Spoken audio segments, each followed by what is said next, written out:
how she get it. Made a couple racks, I never asked her how she get it. City girls love to have fun in the city.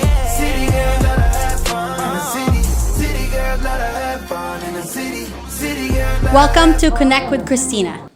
And please welcome my friend Cynthia. Hi. As we move forward with this podcast, it has just been so obvious that we're able to help people out there with some of the topics that we talk about. And, you know, every time we have a guest, it's just been constant where people are writing in, just saying thank you, or hey, I related to that. Thank you for that episode. You know, I needed that. That said, this is why we brought Cynthia here with us to share her story for the first time, a story I don't even know about. And the whole purpose is so that other people out there who may be going through the same thing, that they don't feel alone.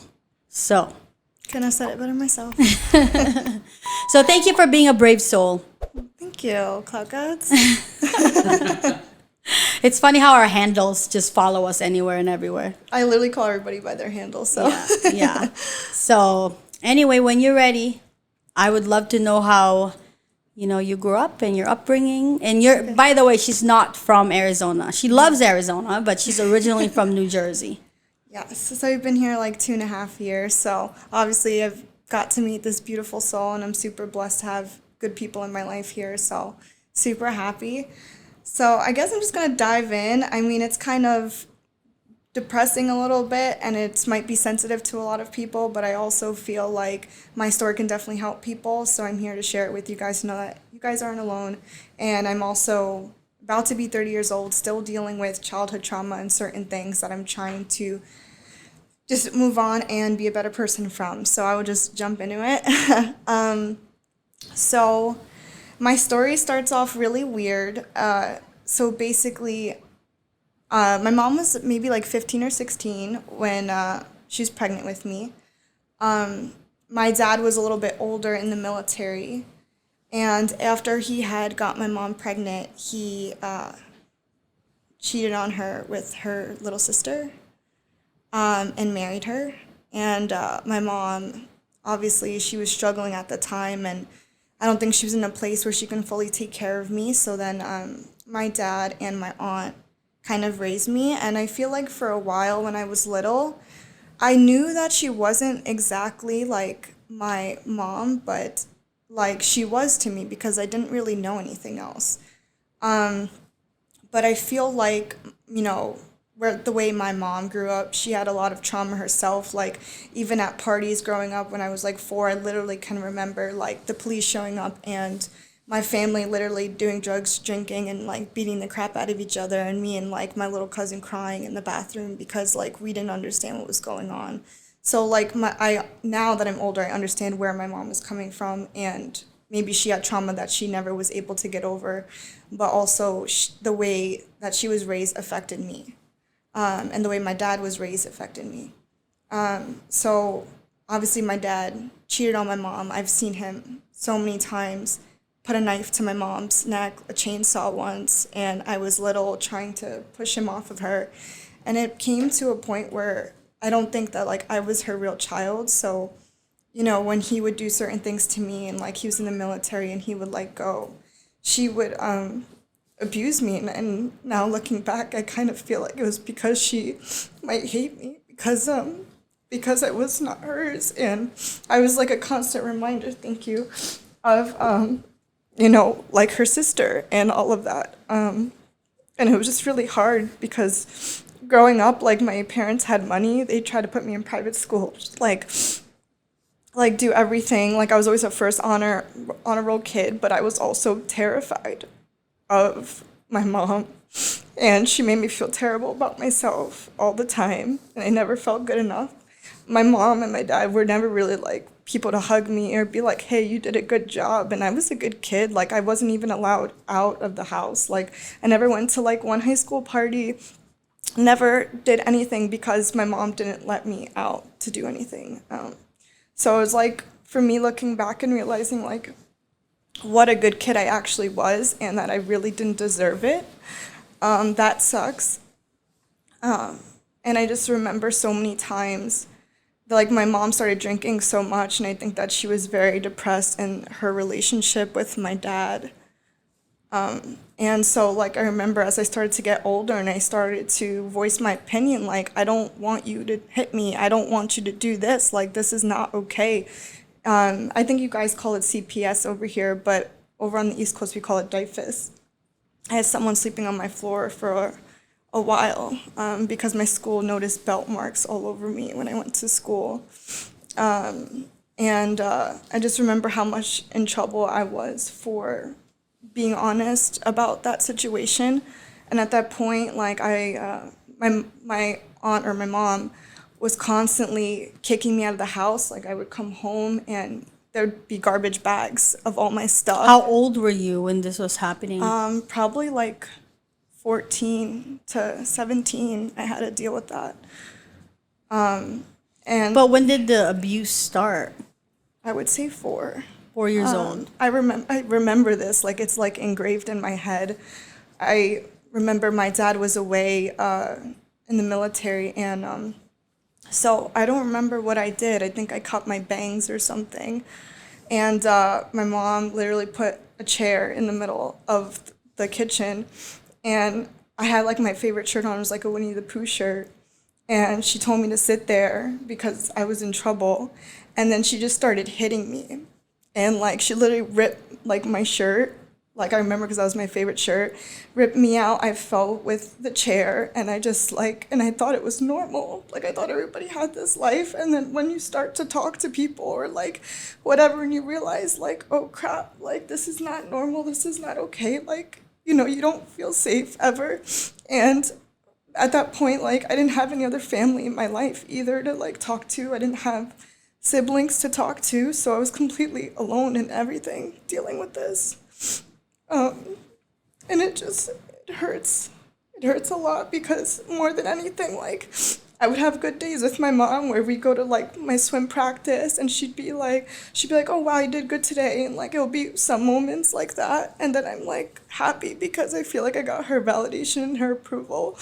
And there were some days where she would drink, like, a whole thing of wine and, like, be stumbling everywhere and tell me how much she hates me and how much I ruined her life and, like, hit me.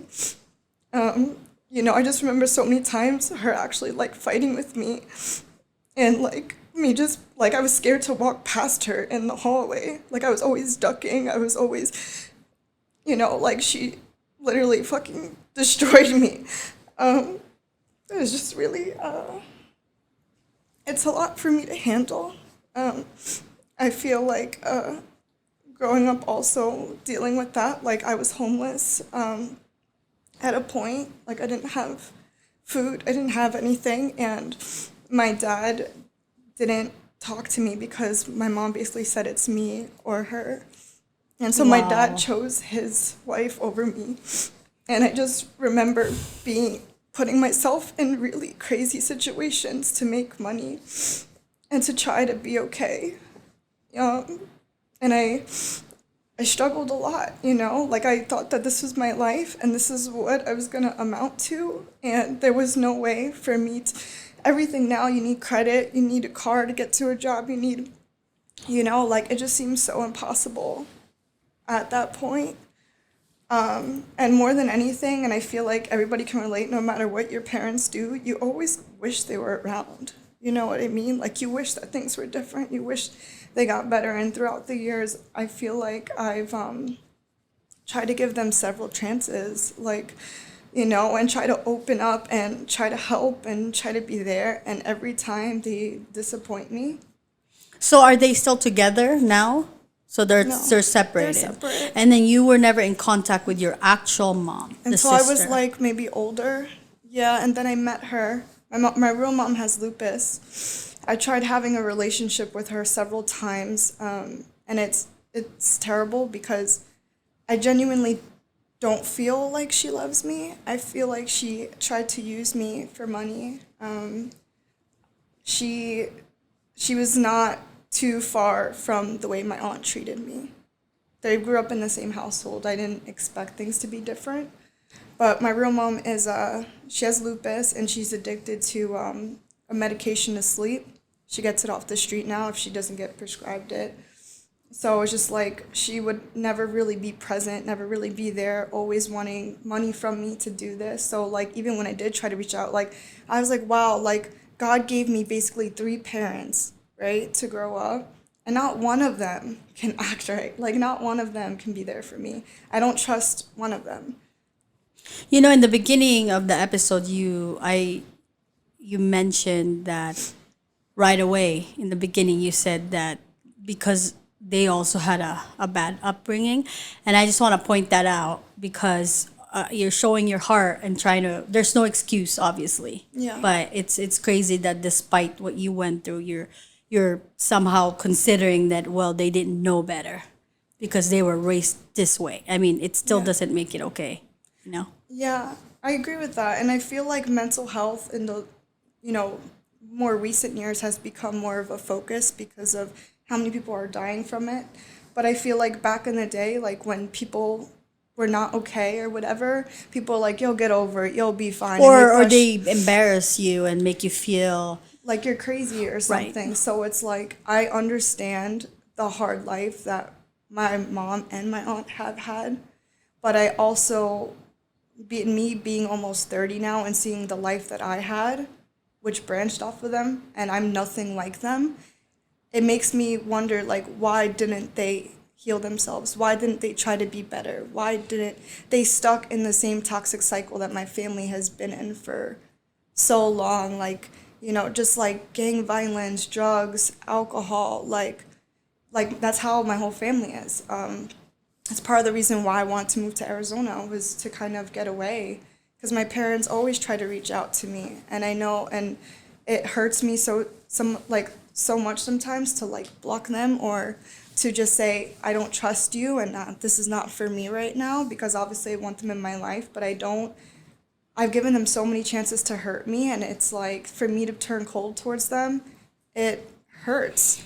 Because even like I said, like after I was homeless and I was finally had a job and my credit was getting better and I was finally a good place because I completely had to rebuild myself by myself. Like I had to live in the smallest basement apartment in the hood for a while that was like $500 a month just to like get back on my feet. And I would work all the time and I tried everything to do better for myself. And then finally once I hit rock bottom, felt defeated, I got so sick of feeling that way that I was like, you know what, I can't rely on somebody to turn my life around. Like, I have to do this. And once I started doing better for myself, then my parents wanted to come around, and it pissed me off because I was like, I really freaking needed you. Like, there was a point, even when I was 17 and I wound up having to get an apartment on my own because I kept getting kicked out all the time, and I knew it wasn't a stable environment for me, and I wasn't going to wait to like not have a home. But I was full-time college student, full-time work, had my own apartment, like I was literally doing everything possible by myself and paying off my school loans, doing all this stuff. My parents tried to come around, and literally as soon as their relationship started to get rocky again, I was in between it. And like then my mom started, that's really when like it took a really bad turn. I looked at her and I didn't even recognize her. She literally like came to my job, tried to like act crazy. I was a manager there, acted like a nut, and I'm like, can I bring you outside, please? Like, can you stop? This is my job. Like, you're not even in my life like that. Why are you here? So I walk outside. She tries to run me over with her car. oh And my that's goodness. the last time I saw her. So it's like that's the last time I gave her a chance at all. Like I was like, I literally can't do this. And even more recently, I've been very emotional because in the last month, she has been reaching out, and she's in like a shelter and stuff now. And back in New Jersey? Yeah, back in New Jersey. She has no job. She has no car. And like back in the day, I told you, my parents had money back in the day. My mom was like a district manager, and she always looked good and put herself together, like very strong woman. So regardless of like how she was with me, she had it together. And then like after everything happened, like I look at her and it's so saddening to see that like this is where her life has turned out. You know, like the alcoholism, like being depressed, going through a toxic relationship, you know, she's still not healed and she's still not being the best to me and I still only have sympathy for her. Have you had the opportunity as an adult to talk to her about your trauma? I did. She actually has emailed me several times. And I said, I feel like she reaches out and she just tries to act like, she's like, hey, Sin, like, how's your day? I'm like, do you not, like, realize, like, how much trauma I have now because of your decisions and your actions? And I had to tell her this. And I was like, I don't trust you. I can't forgive you right now because you literally even as an adult now, I feel like there's a little girl inside me that's always sad. And she's always looking for her parents that are never there, that will never step up to the bar to be parents. And I feel like she messed me up a little bit. So it is very hard to just open my arms up to somebody who's showed you several times of why you cannot trust them. You know, and I feel like having those issues with my family affects my everyday relationships. It's really hard for me to trust people. I have like abandonment issues as well. So I always think that people are just gonna leave and not be there for me. I always feel like I give a lot more than I receive. And my parents were the first people to kind of show me that. And I feel like a lot of my life, it hasn't changed. You are so brave, and I'm so glad you're here. And every day I know you try so hard to, be a better version of yourself and be good to other people. I know you check up on me, you're always texting me. I want to ask you, Cynthia, like, in, what are the steps, I guess, if you will, that you've taken in your journey to try to deal with your trauma and try to get better? Like, do you see a therapist? Like, what are some of the things that you've done that has helped you? When I was little, when like DIFA was involved, that's when I first started like a therapy thing with them. And I don't know, I was a lot younger, and my mom kept telling them that I was lying, so I don't really know from my end what really happened, like the full situation. But going forward, I've tried medication. I've had another therapist twice as an adult. I have a medical marijuana card now that helps me with the stress, but obviously it's not a fixer-upper for anything, just like the medication. Sometimes I feel like therapists can be good for you, but I also feel like it's a lot of reflection, and you really have to try to understand your emotions. It's kind of hard to explain. I've been on a very long discovery of like, why am I the way I am? Why do I act a certain way with friendships or relationships? Like, I'm an overgiver, I'm a people pleaser. I always need validation from people. Like, these are all the things that have stemmed from that. So You know how much I respect you for sitting here and saying those things? Like, you're so brave to have, self-acknowledgement and like being accountable for yourself. I am very aware, very aware of like my emotions and things that I need to work on and things I need to fix. But I feel like the first start and something that really has helped me become better is trying to understand yourself. Like, sometimes you have to go back and pick apart your life and try to understand. And that's why, we were just talking about this. Like, I look at my parents and I understand that I don't trust them and things, but I do understand that they also had it rough and they weren't strong enough to get help and to get better. And that's why they're still stuck in their situation. Well, and that's the part that I say you show your heart, because, you're acknowledging that they had it rough too. And of course, it doesn't make it right, but just you have a big heart to even acknowledge that, No, of course, I understand. So I was kind of sharing earlier, I was in property management for 18 years.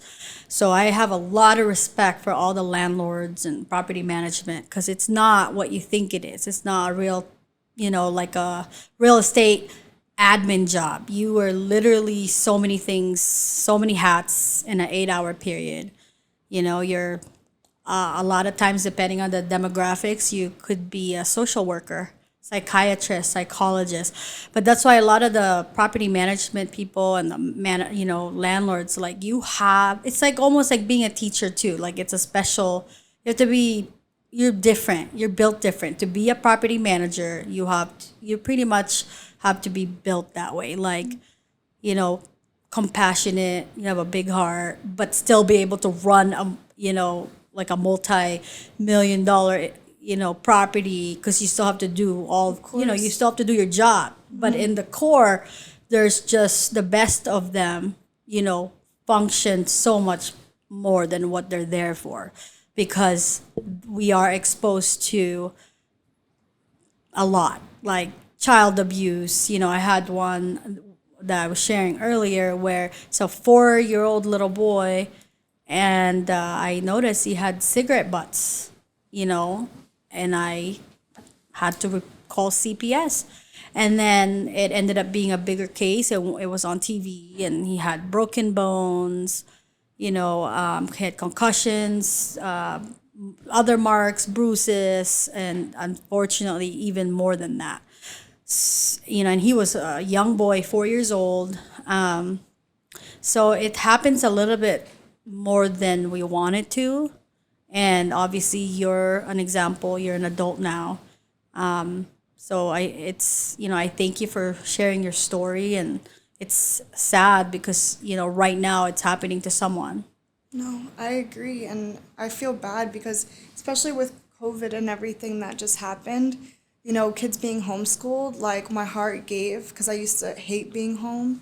My heart literally felt so much for every child that is stuck home with an abusive parent, or somebody like that won't maybe feed them. That wasn't my case, but like won't have food for them at home and won't have that. It's really sad. And like, I just sympathize with anybody who's had a tough childhood. And I feel like a lot of people say like family is everything, and it's like, what if you don't have a family? Then where do you go from then? Like, I've always been like a lone wolf. I've always had to do for myself. I spent holidays by myself. If I don't have me, nobody else has me. And sometimes it's really freaking depressing.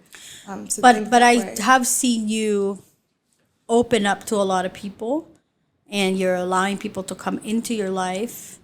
So, I commend you for that. But you're teaching us that basically, based on a childhood like that, that it stays with you, that it's something that you have to keep, dealing with. Oh yeah, like literally, I feel like even for obviously I haven't seen my parents or anything in maybe like 5-6 years now, and I feel like this month alone, I think I've cried almost every day about situations and how their actions had made me feel, and now I feel like this broken person sometimes that can't just live a normal life. Like, some people are just able to go out and do things and feel okay, or have a perfectly fine relationship with somebody that they're dating. And because I have all of these issues, I constantly worry about these things. And it makes it a lot harder on me when you're trying to move on, you're trying to do the best for you, but it's literally like a ball and chain weighing you down, because you're always afraid of feeling those same emotions. You're always afraid of feeling those triggers again. Lately especially, I feel like it's very easy to trigger me. Like, even with my boyfriend, Austin, it's going to give an example. Like, if he doesn't talk to me in 2 hours, I think he doesn't love me anymore. And it's because I'm constantly seeking that validation, because I've never received it from my parents. Like, I've never received, like, the hugs, the loves, like, you're so amazing, I love you. Like, I never got that. So, like, if I don't have a partner that is like that, it makes me feel not valued as a person. And it makes me kind of like turn into a hermit a little bit, because I'm like, I feel like nobody will ever love me in all this case. And even though it's not, it's the way I feel sometimes. And it's always a worry of that somebody's just going to wake up one day and not care about you and throw you on the street. I'm like, no. So shout out to the people out there that when they say, "Hey, let me know if you need anything," and actually mean it, because sometimes you come across people and they say that, but when you actually need them, they're not there. So to those people that extend their homes, their heart to other people, especially in your situation, like shout out to you guys. And obviously, Cynthia, like your goal. Real quick, can you pull that mic a little closer? Sorry, they. Yeah, you're all good. You're all good. Yeah, we're good. Obviously your goal is to deal with your trauma and hopefully one day overcome that, right? To learn. I mean, you talk about having kids, and I know just from our conversations, you're looking forward to being a great mother, right? So this whole process, like, it's a process, but your end goal is to obviously overcome that.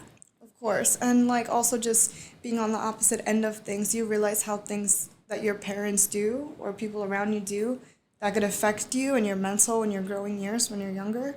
So like going forward and have had the life that I've had, I feel like I will be so, focused on like not doing certain things to damage my child. Like I remember how it feels to be a certain way. So I feel like I will make sure I do everything possible to make them feel that love that I never received. So I feel like in turn healing myself and realizing everything and like that very much self-realization is only going to make me a better wife one day. It's going to make me a good mom, and I'm eventually going to have that family that I always wanted. Right. Spend the holidays And you and will. be positive. Yeah. Yeah, and you will. I'm excited for that, but I'm still going through my process of healing, and it's not easy. It's not. Right. And to go back a little bit, like at what age were you aware? I think you touched on it a little bit, but like at what age were you like, oh my gosh, like this should not be happening? I think I was in high school. In high school? Yeah, I think I was in high school, and one of my friends like had a birthday, and she was like, "Hey, you should come," and I was like, "Oh, my mom doesn't let me go out," and she was like, "What? Your mom doesn't let you go out?" And I had to explain like how my mom was, and I was like, "Yeah, my mom will literally drag me by my hair if I snuck out or did anything." I was terrified to do anything wrong because of my mom, and my friend was just looking at me like I had 5 heads, like. And like just hugged me and was like, "Are you okay?" I remember even one time my little cousin, she's in the military now, but she came over to hang out with me, and she witnessed my mom like beating the crap out of me for something so like minuscule, like something so little, and she started shaking, crying, and then like when I talked to her, she was like, "I didn't know that you live like this." She's like, "You can't do this. Like, this is not okay. Like, I don't live a life like this. This is not normal." And, like, it kind of was like a self-realization for people that were in my life to tell me that this isn't. And then I'm like, wow, okay. Like, what do I do? Where do I go from here? And that's when I started trying to protect myself. I remember, I think I was like 16. And it was after the whole DIFA situation, and my parents kind of got in trouble for certain things. And I remember I literally woke up out of my bed in the morning. It was like a Saturday, Sunday morning. And my mom just came in and chucked a whole coffee cup at me. Just hit me. For what reason, I have no idea. And she was like, "You did this. You're messing up everything," and like trying to like put everything on me. And I was like, "What? Because I'm trying to defend myself? Because I'm voicing myself and my opinion?" I was like, "I'm not your punching bag." I was like, "I'm supposed to be your daughter. I'm not your punching bag. And this is not normal, and this is not okay." And then she literally, I remember she got on top of me and she started like hitting me. She ripped my shirt and everything. My dad had to come in and get her off of me. And I remember running to the front door, trying to open it to get out because I didn't want her to attack me anymore. And she like came behind me and slammed the door and then like beat me in the corner. And I was like, literally, I was like, next time I'm going to school, I'm not coming home. Did they go to jail for that? No, like What police was came, like the report and everything, and like I said, DIFAS was involved, but my parents were very good at putting on an act. Nobody, like when I was little, like school called, anything. I was emotional at school, like scared to go home. Remember, I got a bad grade once and I was shaking, terrified to go home. And my teacher's like, what's wrong? And I was like, my mom's going to hit me. I can't bring this home. Can you give me a better grade? I can't bring this home.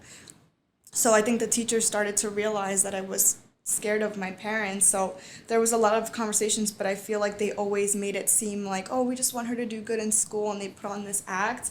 And it wasn't until I was older that I feel like they couldn't fake it anymore. Like they were in the newspaper. I remember there was police on my block, and all the neighbors were out, and a few kids on the block went to my school, and like I was kind of known in the town as like being that girl that had those parents. And then There was I feel no like way people that believed me. yeah, Like, there's people no way that was finally easy. Believed me, because my mom would never want me to say anything. Like, why did you tell this person this? Like if it was a big deal to tell people that she wasn't my real mother. I'm like, well, if they ask, like, why do I have to lie? I don't have to keep up with what you want me to do. I'm an adult, like it is what it is at this point. But like, it sucked for so many years not being heard and not having one person that really believed me and what was going on. And I don't feel like the system really did too much. They just kept telling me, if you keep running away, we're gonna have to put you in a home. And I didn't want to go into a home. So I had to deal with it, with the situation at hand. And when did you leave again? I feel like several times I tried to get out, but I officially left when I was 17. Okay. And I was just so sick of that. And I was dating someone at the time, and his family was, seeing me go through this whole thing. So they were protecting me for the first time ever. And organizations like CPS here or that one in New Jersey, like, thank goodness that they exist. Yeah. Because it's just sad to think about how so many people want kids and medically they can't. And then so some, when people have kids and they don't take care of them, it's awful. I know. I agree. And like I said, I had them sleeping on my floor for a while. And I remember how safe I felt in my own bed for a while. That my mom wasn't going to just start arguing with me, come hit me for whatever reason. And Well, and I know we're approaching our time, and I know you still have a long process, a long journey in your healing, but I just want to commend you for being here and for, trying to deal with your trauma and healing and getting better. And you're so kind to everyone, even though you're broken, and you try to be there for other people. And I know that you're going to get better. So, but before we leave, anyone that could relate to you, what do you want to say to them? it's not always easy, but if you, like I said, if you self-reflect and you really try to understand yourself and realize that you don't deserve those things and you want better for yourself, it's kind of like that perseverance. And I've hit a rock bottom where I was homeless and I didn't have any hope in the world that my life would be anything other than that. And it was at that point where I literally got mad. And I was like, no, I'm going to do this. And I literally became a model, and I started making money, and I paid off my school loans, and I've had really good jobs before. Like, I literally transformed my life. My credit a few years ago was like under a 400, and now it's like over 700, and it's just literally the matter of a few years. Congrats. Thank you. Like, I literally changed my whole life around. I'm able to eat steak when I want now. I'm able to enjoy certain things that is normal to other people, and I never thought that I would have certain things. So I'm very grateful for my progress and everything I do have, and I'm not 100% yet. Yeah, I just remember at one point like having a slice of bread in like a Ziploc bag, and I was like preserving that bread for when I felt like I needed it, because there would be days that I wouldn't eat, and literally it came to a point where like I no longer was even hungry. I just completely probably was malnourished and everything, like just to have freaking water or something simple, going to certain restaurants, going to use the bathroom, stealing their toilet paper. Like, I'm not against stealing, not telling anybody to do that, but that's just a prime example of like the simple things that I did not have at a certain point. And now when my fridge is full, when I'm able to cook and make a full-on like beautiful meal, or I'm able to have things in my house, I have toilet paper, I have jugs of water, I have things like that, you can't imagine how grateful I am for that. And I feel like, yes, I'm not rich. I don't have everything in the world I could possibly want, but I feel like I'm so simple because of me having those basic necessities when I had it in the past. Is this why you're so passionate and super good at cooking? Yes, I feel like I am Italian and Puerto Rican, so I feel like I naturally have that in me to want to cook and stuff, but I feel like there was a point where like I just had to eat what was there and I didn't really have a choice if I wanted to be able to be okay. So definitely in the future, I definitely want to open up a restaurant. I want to cook. I want to share my food with people. I would probably even jump into doing things where I will literally just go somewhere and give a bunch of free food out because everybody deserves to have a good meal at the end of the day. So anybody that has a business that does that, or you go to the soup kitchens on the holidays and you volunteer time just to help and to make other people feel nourished and feel good, like that's so important and you're amazing for that. And I hope to do that, the same thing one day. You know, I think it's powerful that you are so aware of the healing that you need so that your future kids don't get to say, well, my mom was damaged, so she did it to us. So I know for a fact you're going to be a wonderful mom. Thank you. So thank you for coming here. You are such a brave soul. Thank you for having me. Yeah. And I hope I can help a lot of people if they see this. And yeah, hang in there, guys. Thank you for being here at Connect with Christina, aka Cut gods. Hey. Friends never ask her how she get it.